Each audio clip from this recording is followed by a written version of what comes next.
Speaking of fired up, ready to go, right? Okay, since we are representative of the Eastern media elite, we have to address the question, speak for myself, yeah.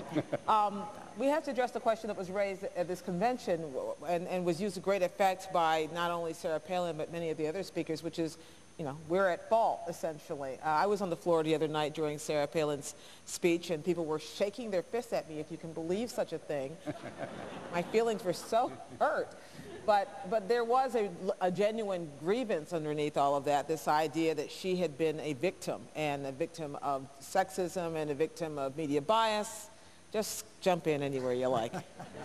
Look, I think there's some legitimate grievance, as you say. You know, these are real feelings. It's not entirely calculation. People feel like Sarah Palin suddenly was subjected to all sorts of questions that wouldn't have been asked of a man, might not have been asked of a Democratic woman. You know, there's a lot of ways of looking at this, so many different shades of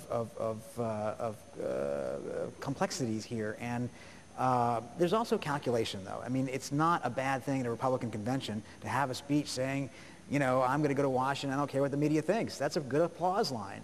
Jeanne? Well, I don't have any sympathy for them. I don't think there's any grievance that matters.